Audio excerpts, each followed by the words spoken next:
Darkness imprisoning me. All that I see, absolute horror. I cannot live. I cannot die. Trapped in myself. Body in my holding cell, and mine has... Okay, alright. Do you think I'm gonna get a copyright strike for this? 5, 4, 3, 2... Yugi Bros!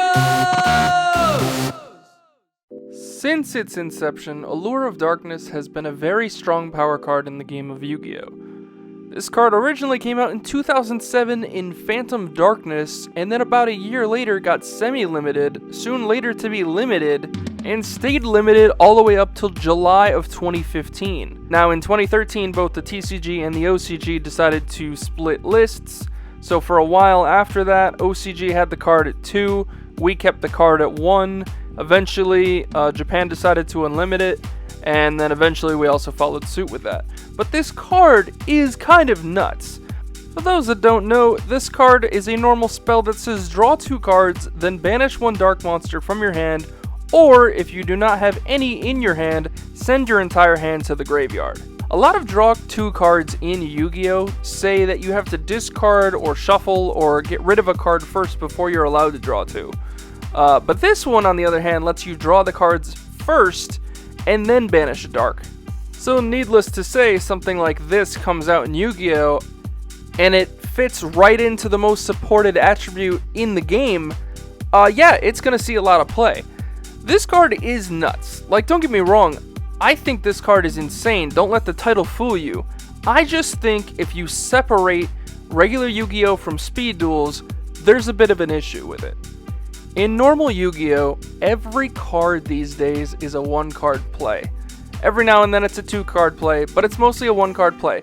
Basically, resource management is completely different when you talk regular Yu-Gi-Oh! Versus speed duels. Speed duels is basically what Yu-Gi-Oh! Used to be in like 2006, where you're playing a resource game, but like not every card does everything for you. You can't just use 2 cards and go plus 10, you know?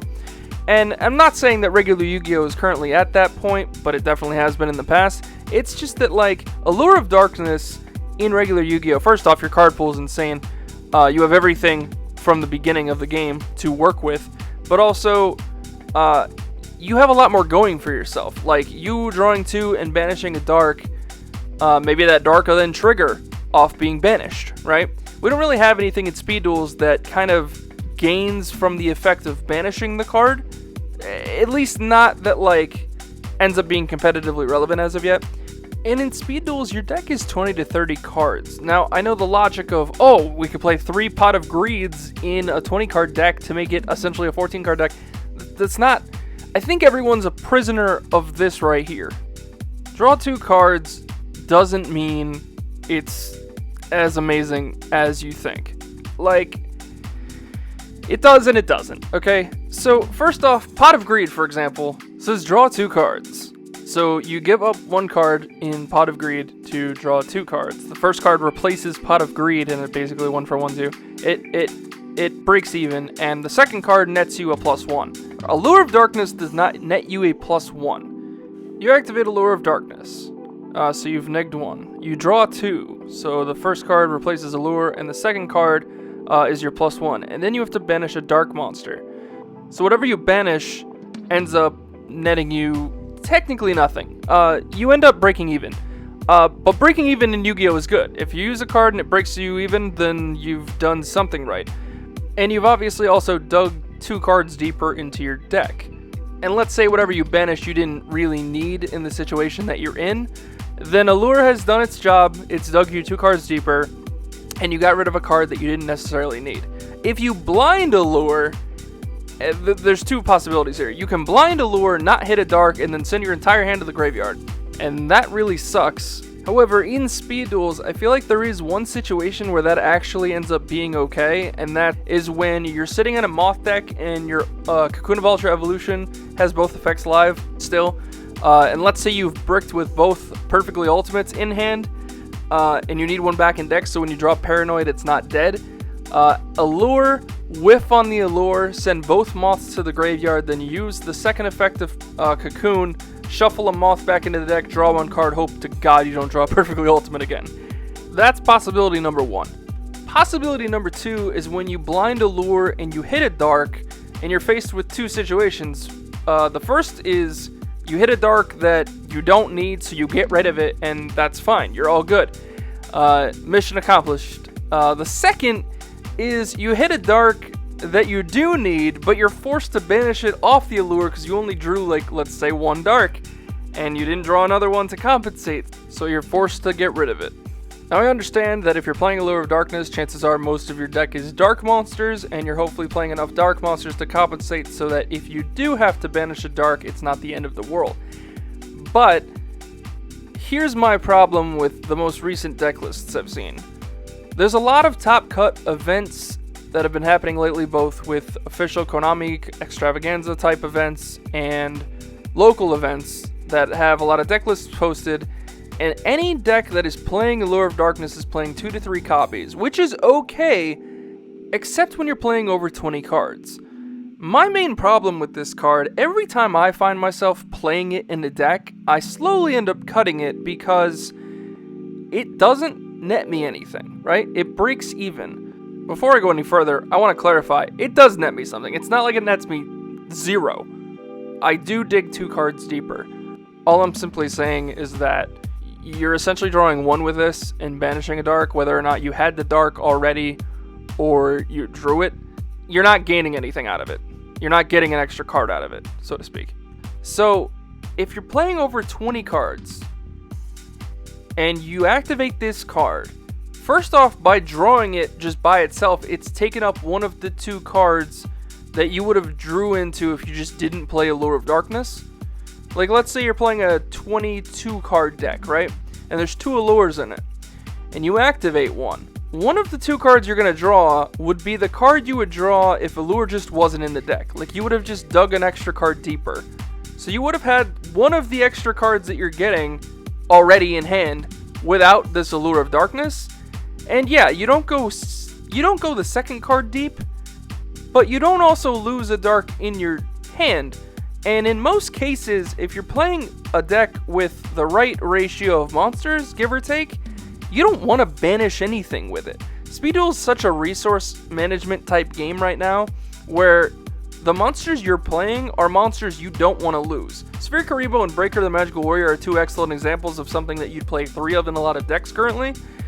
You most always don't want to lose a Breaker, and Sphere is more of a you could lose one, it wouldn't be the end of the world type situation.